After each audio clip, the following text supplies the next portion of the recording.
آپ کے لیے میں دعوت دیتا ہوں مرکزی جمعیت اہل حدیث ضلع لاہور کے سرپرست پروفیسر ڈاکٹر حافظ شباب حسن صاحب کو کہ وہ تشریف لائیں اپنی تشریف کریں۔ الحمد للہ وسلام علی عباده الذین اصطفى اما بعد فاعوذ باللہ السمیع العلیم من الشیطان الرجیم بسم اللہ الرحمن الرحیم وَإِن يَمْسَسْكَ اللَّهُ بِضُرٍّ فَلَا كَاشِفَ لَهُ إِلَّا هُوَ وَإِن يَمْسَسْكَ بِخَيْرٍ فَهُوَ عَلَى كُلِّ شَيْءٍ قَدِيرٌ وَهُوَ الْقَاهِرُ فَوْقَ عِبَادِهِ وقال النبي صلى الله عليه وآله وسلم اللهم لا سهل إلا ما جعلته سهلا وأنت تجعل الحزن إذا شئت سهلا أو كما دعا النبي صلى الله عليه وآله وسلم۔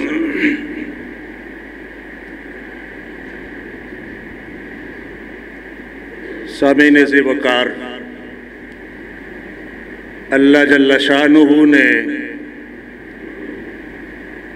اس کائنات کو پیدا فرمایا ہے اور وہ اس کائنات کو پیدا کرنے کے بعد اس کائنات سے بے دخل نہیں ہوا۔ توجہ فرمائیے گا کہ جس کائنات کو خالق نے بنایا ہے اس کائنات کے اوپر حکم بھی اسی کا جاری اور ساری، اور لمحہ بلمحہ اس کا حکم جاری اور ساری ہوتا ہے۔ کل یوم ہوا فی شأن۔ اور یہ بھی حقیقت ہے کہ وَمَا تَشَاءُونَ إِلَّا أَن يَشَاءَ اللَّهُ، کہ جو وہ چاہتا ہے وہی ہوتا ہے۔ تمہاری مشیت مغلوب ہے اور اس کی مشیت غالب ہے۔ تم نہیں چاہ سکتے ہو مگر وہی جو وہ چاہتا ہے، جو رب العالمین ہے۔ اللہ چاہے تو کسی پر آسانی پیدا فرما دے تو وہ ایسا کرنے پر قادر ہے، اور وہ چاہے تو کسی کو آزمائش میں مبتلا کر دے تو وہ ایسا کرنے پر قادر ہے۔ آسانی بھی وہی پیدا فرماتا ہے اور آزمائش بھی اسی کی طرف سے ہوتی ہے۔ اس کائنات میں جو سب سے عظیم ہستی ہیں جنہیں انبیاء و رسل علیہ السلام کہا جاتا ہے، پیغمبر علیہ السلام فرماتے ہیں اشد البلاء الانبیاء ثم الامثل فالامثل، کہ اس کائنات میں سب سے زیادہ مشکلات نبیوں پر آتی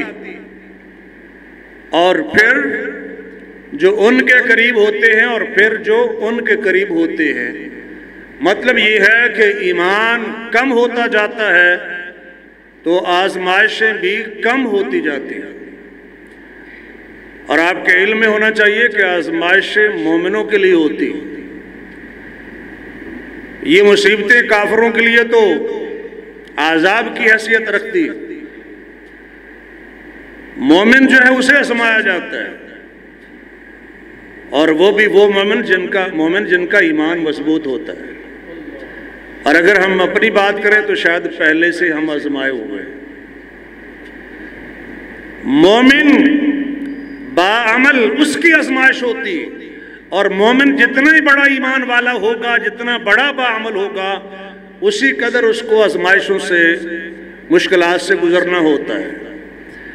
میں عرض یہ کرنا چاہتا ہوں کہ کائنات کی سب سے بڑی ہستیاں، ان پر سب سے زیادہ مشکلات آتی ہیں۔ اگر مشکلات کو دور کرنا ان کا کام ہوتا یا ان کے اختیار میں ہوتا تو انہیں تو مشکلات نہ آتی۔ اور نبی علیہ السلام کے فرمان کے مطابق سب سے زیادہ مشکلات کن پر آتی ہیں؟ سب سے زیادہ آزمائشیں کن پر آتی ہیں؟ نبیوں پر آتی ہیں۔ یہ تو نالائق لوگ ہیں جن کو دین کا علم نہیں ہوتا، نہ پڑھتے، اور دعوے یہ کرتے ہیں کہ ہمارے لیے نبیوں سے بھی زیادہ مشکلات ہیں۔ آپ سمجھتے ہیں میرے اشارے، لیکن میرا موضوع دوسرا ہے کہ نبیوں کو سب سے زیادہ مشکلات آتی، اور نبیوں کی مشکلات کے تذکرے میں، نبیوں کے بیان میں اللہ نے یہ چیز بیان فرمائی ہے کہ وہ بھی مصیبت اور مشکل کو دور کرنے کا اختیار نہیں رکھتے۔ سورہ نمبر 17 ہے اور پارہ نمبر 15 ہے، آیت نمبر 56 ہے۔ اللہ تعالیٰ نے وہاں پر نبیوں کا ذکر فرمایا، وَفَضَّلْنَا بَعْضَ النَّبِيِّينَ عَلَى بَعْضٍ، بعض نبیوں کو بعض پر فضیلت دی ہے۔ وَآتَيْنَا دَاوُودَ زَبُورًا، اور حضرت داؤد کو زبور عطا فرمائی۔ اور آگے کیا فرمایا؟ قُلِ ادْعُوا الَّذِينَ زَعَمْتُم مِّن دُونِهِ، اللہ کے سوا جن جن کے بارے میں تمہارا دعویٰ ہے۔ مطلب یہ ہے کہ وہ مشکل کشائی کر سکتے ہیں، وہ مصیبت ٹال سکتے ہیں، وہ تمہاری ابتلاؤں کو، تمہاری بیماریوں کو دور کر سکتے ہیں۔ جن جن کے بارے میں تمہارا دعویٰ ہے، فَلَا يَمْلِكُونَ كَشْفَ الضُّرِّ عَنْكُمْ وَلَا تَحْوِيلًا، فرمایا وہ تم سے اس مصیبت کو دور کرنے کے مالک نہیں ہیں اور نہ اس کو بدلنے کا اختیار رکھتے ہیں۔ توجہ فرمائیے گا، پہلے ذکر تھا نبیوں کا، میں نے اس لیے آیت کا کچھ حصہ پڑھ دیا تاکہ آپ کو اندازہ ہو جائے کہ یہاں نبیوں کا ذکر ہو رہا ہے، صالحین کا ذکر ہو رہا ہے، اور مزید بات کو اللہ نے کھول دیا کہ یہ جو اللہ کے بندے ہیں، لا یملکون کشف الضر عنکم ولا تحویلا، بلکہ فرمایا یہ تو وہ لوگ ہیں جو اپنے رب کو پکارتے، کیسے پکارتے، ان کا عقیدہ کیا ہے؟ فرمایا یرجون رحمتہ، جو اس کی رحمت کے امیدوار ہیں، یعنی اس کی رحمت سے مایوس نہیں ہیں، وَيَخَافُونَ عَذَابًا، اور اس کے عذابوں کا خوف اپنے دل میں رکھتے ہیں۔ إِنَّ عَذَابَ رَبِّكَ كَانَ مَحْذُورًا، آپ کا رب جو اس کا عذاب ایسا ہے کہ اس سے ڈرنا ہی چاہیے۔ اب یہاں نبیوں کا ذکر ہو رہا ہے، صالحین کا ذکر ہو رہا ہے، بتوں کا ذکر نہیں ہو رہا، مورتیوں کا ذکر نہیں ہو رہا، مجسموں کا ذکر نہیں ہو رہا، یہاں ان کا ذکر ہو رہا ہے جو رب کی رحمت کی امید بھی رکھتے ہیں، رب کے عذابوں سے ڈرتے بھی ہیں، جن کو اللہ نے نبوت اور رسالت سے نوازا ہے، ان کا ذکر اللہ تعالیٰ یہاں پر فرما رہے ہیں۔ اور ہمارے موضوع سے متعلق جو بات ہے، فَلَا يَمْلِكُونَ كَشْفَ الضُّرِّ عَنْكُمْ وَلَا تَحْوِيلًا، وہ بھی اس بات کا اختیار نہیں رکھتے ہیں کہ تمہاری مصیبت کو، تمہاری مشکل کو اور تمہاری بیماری کو دور کر سکیں، اور نہ اس کو ریپلیس کر سکیں، اس کا بھی ان کے پاس اختیار نہیں۔ حوالہ میں نے آپ کو بتا دیا، یاد کر لیا ہوگا آپ نے، میں نے سورت کا نمبر بھی بتایا ہے، پارے کا نمبر بھی بتایا ہے، آیت کا ریفرنس بھی دیا ہے، اور لا ریب کتاب میں اللہ یہ بات بیان فرما رہے نبیوں کا ذکر کر رہا ہوں. ایک نبی کا ذکر کرتے ہوئے اللہ تعالیٰ نے فرمایا کہ انہوں نے اپنے رب کو پکارا تھا اندھیروں میں پکارا تھا. وَذَنُّونِ ذَهَبَ مُغَاضِبًا وَظَنَّ أَن لَّن نَّقْدِرَ عَلَيْهِ. ان کا یہ خیال تھا کہ اللہ تعالیٰ ان پر گرفت نہیں کریں گے، سختی نہیں کریں گے، تنگی نہیں کریں گے. انہوں نے اندھیروں میں پکارا. اب وہ مشکل میں ہیں. کس میں ہیں؟ مشکل میں ہیں. اور مشکل سے نکلنے کے لیے اسے پکارتے ہیں جو مشکل سے نکال سکتا ہے. اور جو الفاظ بول رہے ہیں وہ الفاظ مشکل کشائی کے نہیں ہیں. اگر آپ کی توجہ ہو تو انہوں نے یہ نہیں کہا کہ اللہ مشکل سے نکال دیجئے. ہیں مشکل میں. الفاظ جو بولتے ہیں کہ لا الہ الا انت، اللہ آپ کے سوا کوئی الہ نہیں ہے. یہاں پر الہ کا کیا مفہوم ہے؟ سٹیج پر علماء کی کثیر تعداد موجود ہے. لا الہ الا انت، میں مشکل میں ہوں. لا الہ الا انت، آپ کے سوا کوئی الہ نہیں ہے، کوئی معبود نہیں ہے.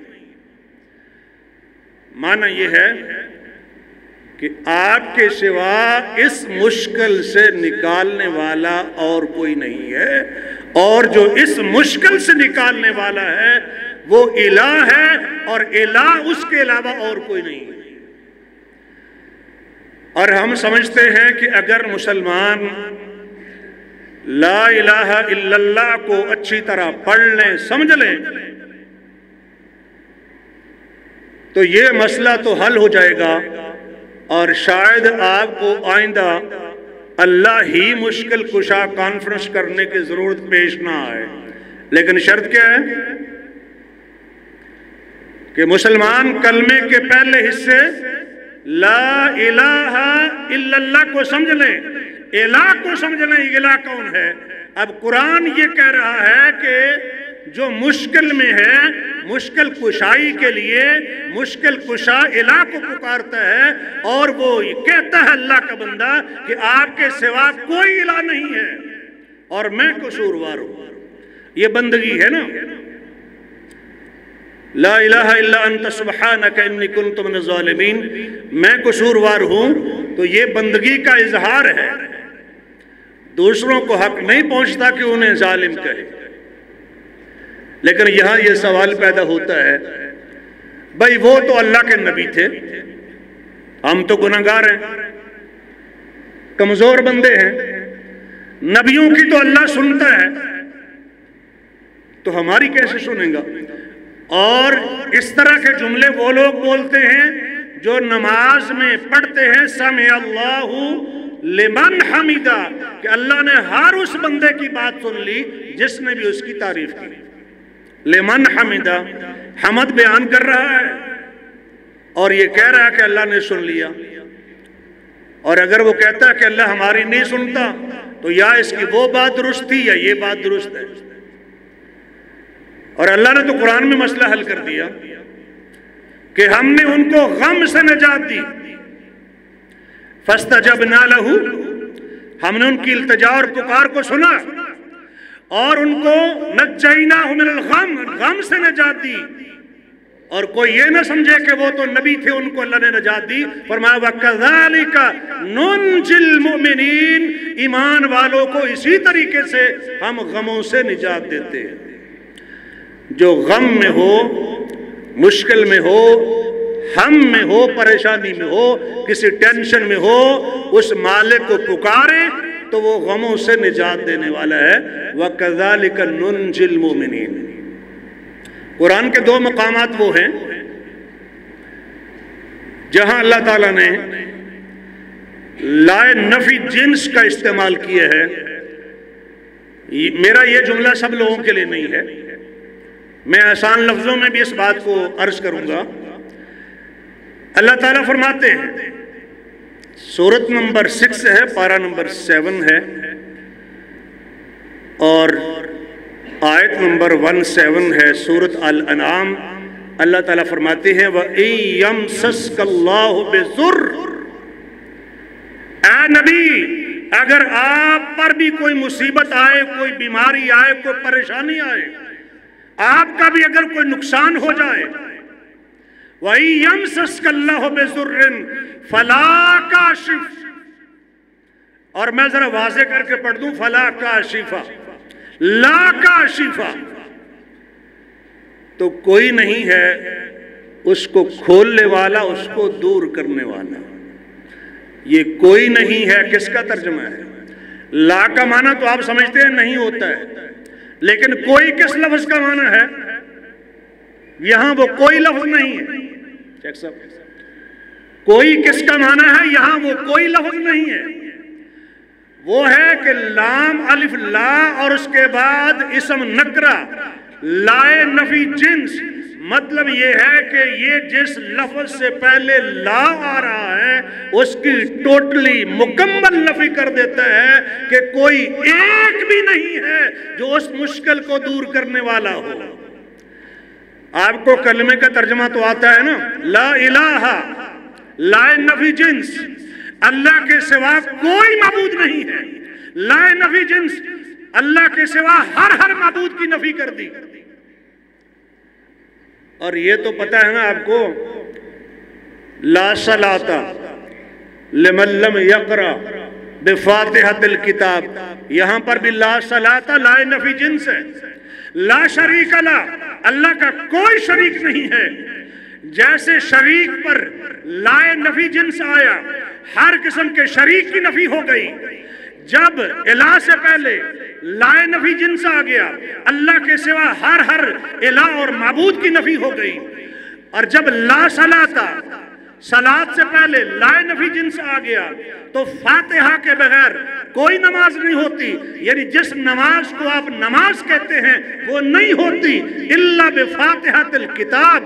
اور جب کاشف سے پہلے لائے نفی جنس آتا ہے تو اس کا معنی یہ ہے کہ جو بھی مصیبت دور کر سکتا ہے ان سب کی نفی ہو گئی، اور صرف ایک کا اثبات اور ثبوت، اور وہ ہے اللہ ہی۔ فَلَا كَاشِفَ لَهُ إِلَّا هُوَ، لائے نفی جنس، اور اس کے بعد پھر تاکید کہ اللہ کے سوا کوئی بھی اس مشکل کو کھولنے والا نہیں ہے سوائے اس کے۔ وَإِن يَمْسَسْكَ بِخَيْرٍ، اور اگر اللہ آپ کو کوئی رحمت عطا فرمائے، کسی رحمت سے نواز دے، فَهُوَ عَلَى كُلِّ شَيْءٍ قَدِيرٌ، تو وہ ہر چیز پر پوری طرح مکمل قدرت رکھنے والا ہے۔ وَهُوَ الْقَاهِرُ فَوْقَ عِبَادِهِ وَهُوَ الْحَكِيمُ الْخَبِيرُ، وہی ہے جس کا اپنے بندوں کے اوپر کنٹرول ہے، غلبہ ہے، سب اس کے ماتحت ہیں، اور اس کا حکم سب سے اوپر ہے، اور سب کے اوپر اس کا غلبہ ہے۔ قاہر وہ ہے، قہار وہ ہے، اللہ کے سوا نہ کوئی قاہر ہے نہ قہار ہے، سب اس کے نیچے ہے، ماتحت ہے، اور سب کے اوپر ان کا اس ذات کا حکم جاری اور ساری ہوتا ہے۔ ایک مقام اسی سے ملتی جلتی آیت 107 ہے، پارہ نمبر 11 ہے، سورت نمبر بھی 11 ہے، سورہ یونس۔ اللہ تعالیٰ فرماتے ہیں وَإِن يَمْسَسْكَ اللَّهُ بِضُرٍّ فَلَا كَاشِفَ لَهُ إِلَّا هُوَ، اے نبی اگر آپ پر بھی کوئی مصیبت آئے اس کے سوا کوئی اس کو کھولنے والا، دور کرنے والا نہیں ہے۔ اور اس کے ساتھ ہی فرمایا وَإِن يُرِدْكَ بِخَيْرٍ، اور اگر وہ آپ کے ساتھ خیر کا ارادہ کرتا ہے، فَلَا رَادَّ لِفَضْلِهِ، تو کوئی بھی نہیں ہے اس کے فضل کو روکنے والا، دور کرنے والا، ہٹانے والا۔ کچھ اپنی اصلاح بھی ہمیں کر لینی چاہیے کہ اللہ مجھ پر مہربانی کرنا چاہتا ہے، فضل کرنا چاہتا ہے، دولت دینا چاہتا ہے، عزت دینا چاہتا ہے، کوئی بھی وقار مقام دینا چاہتا ہے، جب وہ دینا چاہتا ہے تو اس کو کوئی روک سکتا ہے؟ فلا راد، یہاں پر بھی لا نفی جنس ہے، کوئی بھی اس کو روکنے والا نہیں ہے۔ فلا راد لفضل، اللہ کے فضل کو کوئی بھی روکنے والا نہیں۔ اور یہ جو کہتے ہیں کہ اس نے میری دکان کے سامنے دکان کھول کے میرے رزق پر لت مار دی ہے، اس نے میرا بزنس خراب کیا ہے، اس کی وجہ سے میری دکانداری خراب ہوئی ہے، وہ اس نے خراب کیا، وہ خراب کرنے، وہ کون ہے؟ وہ نہیں ہے۔ فلا راد لفضل یصیب بہ من عبادہ من یشاء، اللہ اپنے فضل کو اپنے بندوں میں سے جس پر چاہتا ہے پہنچا دیتا ہے۔ وَهُوَ الْغَفُورُ الرَّحِيمُ، وہ بہت بخشنے والا، بہت رحم کرنے والا ہے۔ جس پر اللہ فضل کرنا چاہے اس فضل کو کوئی روک نہیں سکتا، اور جس پر کوئی مصیبت آ جائے اس مصیبت کو کوئی دور کرنے والا۔ یہ بات تو قرآن نے کہہ دی نا۔ اور نبی علیہ السلام کی جو دعائیں ہیں، میں ذرا آسان الفاظ میں گفتگو کر رہا ہوں، اور بچے بھی اس کو جاننا چاہیں، پڑھنا چاہیں تو اچھے طریقے سے پڑھ سکتے ہیں، سیکھ سکتے ہیں۔ دعائیں سکھائی ہیں نا نبی علیہ السلام نے، شب و روز کی دعائیں، نماز کے بعد کے اذکار، مشکلات اور پریشانی کی دعائیں، مقروض کے لیے دعا، وہ آدمی جو مشکل میں ہے اسے بھی سکھایا کہ آپ کیا پڑھیں، اور اس نے جب پڑھنا ہے تو جو بھی دعا پڑھنی ہے اس نے اللہ کو پکارنا ہے کہ یا اللہ میں مشکل میں ہوں، آپ مشکلوں کو دور فرمانے والے ہیں تو میری بھی مشکل آسان کر دیجئے۔ ایک دعا میں نے آپ کے سامنے پڑھی، اللہم لا سہل الا ما جعلتہ سہلا، اللہ کوئی چیز آسان نہیں ہے۔ اللہم لا سہل، لا نفی جنس، اتفاقاً مثالیں زیادہ ہو رہی ہیں۔ اللہم لا سہل، اللہ کوئی آسانی نہیں ہے، الا ما جعلتہ سہلا، سوائے اس کے جس کو آپ آسان فرما دے۔ وَأَنْتَ تَجْعَلُ الْحَزْنَ إِذَا شِئْتَ سَهْلًا، اللہ جب آپ چاہتے ہیں آپ مشکل کو آسان کر دیتے ہیں۔ علماء کرام تشریف فرما ہے وَأَنْتَ تَجْعَلُ الْحَزْنَ، حزن کا معنی کیا ہے؟ ایک ہوتا ہے حزن، ایک ہوتا ہے حزن، اور ایک ہوتا ہے حزن۔ یہ حزن و ملال تو اکثر آپ سنتے ہیں غم کے معنی میں، اور جو پہلے غم تھے وہ اللہ نے دور فرما دیے، اذهب عن الحزن، اور وہ ختم ہو گئے۔ ایک ہے مشکل، مشکل کے لیے بھی عربی زبان میں لفظ یہی حا زا نون استعمال ہوتا ہے، لیکن وہ حزن ہوتا ہے، اور یہی لفظ اس دعا کے اندر موجود ہے۔ تجعل الحزن اذا شئت سہلا، اللہ ہی مشکل کشا کانفرنس، توجہ فرمائیے گا، تجعل الحزن، اللہ آپ جب چاہتے ہیں مشکل کو آسان کر دیتے ہیں، حزن کو سہل کر دیتے ہیں۔ کون کرتا ہے؟ ذرا بولیے۔ رواج نہیں ہے، میں مقامی عوامی خطیب نہیں ہوں، اور اس بات کا بھی قائل نہیں ہوں کہ سامعین جو ہے وہ شور شرابہ کر رہے ہو۔ میں اپنی بات کر رہا ہوں، آپ کو پورا حق حاصل ہے کہ میری رائے سے آپ اختلاف کریں، لیکن میں تو اپنے علم کی حد تک ہی بات کر سکتا ہوں، اپنے علم سے زیادہ نہ بات کر سکتا ہوں، اور نہ آپ کو اس بات کی مجھ سے توقع لگانی چاہیے کہ میں اپنے علم سے زیادہ چیزیں آپ سے شیئر کر سکتا ہوں۔ یہ تو اپنے اختیار کی حد تک بات ہے۔ تو میری معلومات کی حد تک جو میرا ذہن ہے، جو میرا مطالعہ ہے، وہ یہی ہے کہ نبی علیہ السلام کے صحابہ آپ کا آواز کیسے سنتے تھے؟ میرا یہ موضوع نہیں ہے، اور میں ویسے بھی تقریر کرنے کے لیے حاضر نہیں ہوا تھا، حاضری لگوانے کے لیے حاضر ہوا تھا، اور میں نے کوئی خطبہ بھی تیار نہیں کیا، لیکن کانفرنس کی مناسبت سے 2-4 کلمات میں کہنا چاہتا تھا۔ تو عرض کیا ہے کہ مشکل کون دور کرنے والا ہے؟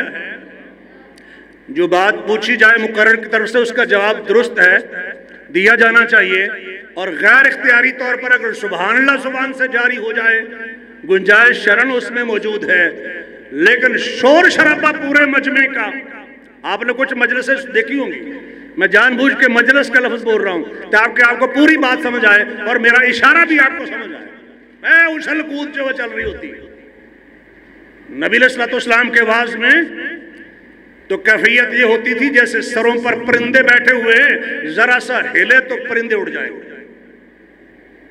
خیر یہ جملہ معترضہ ہے، اگر اس موضوع پر آپ کو بیان رکھیں گے تو میں انشاءاللہ پر حاضری دے کے عرض کروں گا۔ اس وقت عرض کر رہا ہوں کہ کس سے مشکل آسان کرنے کی التجا کی جا رہی ہے؟ اللہم لا سہل، اللہ سے التجا اور پکار ہے۔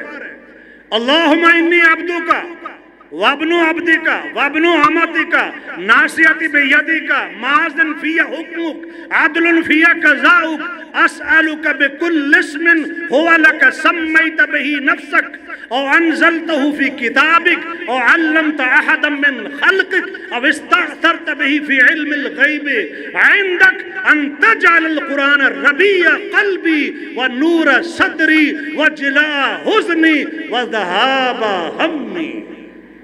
التجا نبی الاسلام کی، جو بندہ بھی یہ دعا پڑھے جو مشکل میں ہو، جو پریشانی میں ہو، جب یہ دعا پڑھ لے گا تو اللہ اس کی مشکل کو دور فرما دے گا اور اس کی پریشانی کو اور اس کے غم کو دور کر دے گا اور اس کے لیے مشکلات اس کی آسان کر دے گا۔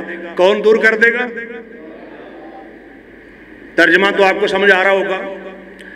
کمال بندگی ہے، جو بندہ یہ تعلیم سکھا رہا ہو، نبی علیہ السلام نے سکھائی اور اس پر صحابہ نے یہ عرض کیا تھا یا رسول اللہ ہم یہ دعا سیکھ نہ لیں؟ فرمایا ہاں ینبغی، اس کا ایک معنی تو یہ ہے کہ لائق ہے، لیکن یہی لفظ لازم کے معنی میں بھی آتا ہے، یعنی لازمی ہے کہ جو بندہ بھی یہ دعا سنے وہ اس کو سیکھ لے۔ اس کا مطلب یہ کہ جب اس پر مشکل ہوگی، پریشانی ہوگی، وہ غموں کے اندر ہوگا، تفکرات میں ہوگا، ٹینشن میں ہوگا، اور دنیا کی پریشانیوں کے اندر جب وہ گرا ہوا ہوگا تو ہر انسان کے ساتھ یہ چیزیں جڑی ہوئی ہیں، تو یہ دعا پڑھ کے بندگی کا اظہار کر کے جب اللہ مشکل کو دور کرنے والے سے التجا اور دعا کرے گا تو اللہ اس کی مشکل کو آسان کر دے گا۔ لیکن بندگی کیا ہے؟ توجہ فرمائے گا، اللہم انی عبدک، اے اللہ میں آپ کا بندہ ہوں، وابن عبدک، آپ کے بندے کا بیٹا ہوں، وابن امتک، آپ کی بندی کا بیٹا ہوں، ناصیتی بیدک، میری پیشانی آپ کے ہاتھ میں ہے۔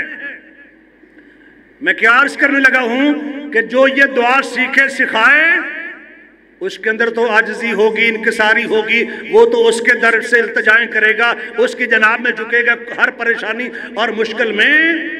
کہتے ہیں کہ ناصیتی بیدک، اللہ میری پیشانی آپ کے ہاتھ میں ہے، ماضٍ فی حکمک، میرے اوپر آپ کا ہی حکم جاری اور ساری ہوتا ہے۔ آپ بھی کہہ لیں اللہ میرے اوپر آپ کا ہی حکم جاری اور ساری ہوتا ہے۔ آسانی پیدا کرنے کا ہو، مشکل کا ہو، کوئی بھی چیز ہو، میرے اوپر آپ کا ہی حکم جاری ہوتا ہے۔ عدل فی قضاؤک، اللہ میرے بارے میں جو آپ فیصلہ کرے وہ حق اور سچ کا اور عدل کا فیصلہ ہے۔ معنی یہ ہے کہ اللہ مجھے غریب رکھے تو عدل ہے، اللہ امیر کر دے تو عدل ہے، مشکلات میں رکھے تو عدل ہے، خوشحالی عطا فرمائے تو عدل ہے، تنگ دستی کا سامنا کرنا پڑے تو عدل ہے۔ مالک کے فیصلوں پر آپ نے راضی رہنا ہے، مشکل اگر اس کی طرف سے ہے تو کشائی بھی۔ عدل فی قضاؤک اسألک بکل اسم